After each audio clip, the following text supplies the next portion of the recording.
Thank you. Here we are. Greetings, Mr. Hitchcock. How do you do? Very nice to see you. I thought that would make a very pleasant murder weapon. The mower, I mean. The mower, you mean we've given you an idea? No, you get the victim to lie on his back. Yes. And then mow the hair off his chest first. Then stamp on him. I see. How did you acquire this turn of mind? You look like such a pussycat. I think my mother scared me when I was 3 months old. You see, she said, boo. It gave me the hiccups. Yes? And she apparently was very satisfied. All mothers do it, you know. That's how fear starts in everyone. That's an interesting insight into psychology. I didn't realize that. Weren't you ever booed at by your mother? I've been booed at ever since. Not necessarily that way. You know, I was just looking over the incredible list of your films, the Truffaut book that delighted film people when it came out, and the 39 Steps and The Lady Vanishes and Notorious and The Paradine Case and Spellbound and Saboteur and Rebecca, and there are many that I didn't know about. Most of us know of Rope and Strangers on a Train and Rear Window and Trouble with Harry and Psycho and Vertigo and The Wrong Man and all of those. But you made some very early films that are seldom, if ever, seen.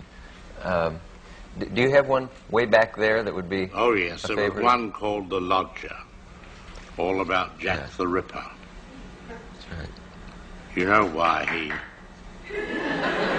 somebody wants to be ripped.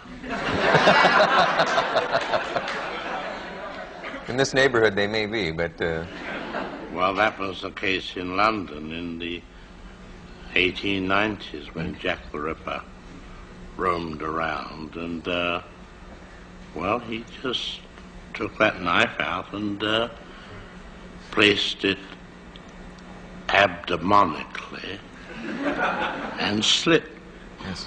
And there were several films about Jack the Ripper, and in fact a couple named The Lodger. But yours was in. Was yours They in the were 30s? all copies of the first one.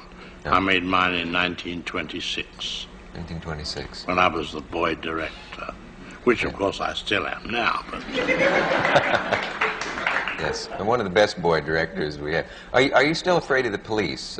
terrified of the police. Terrified. Can you explain where that begins?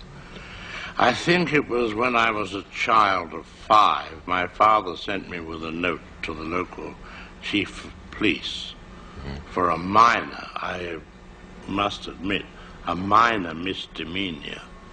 Yes. And I was placed in a cell for 5 minutes.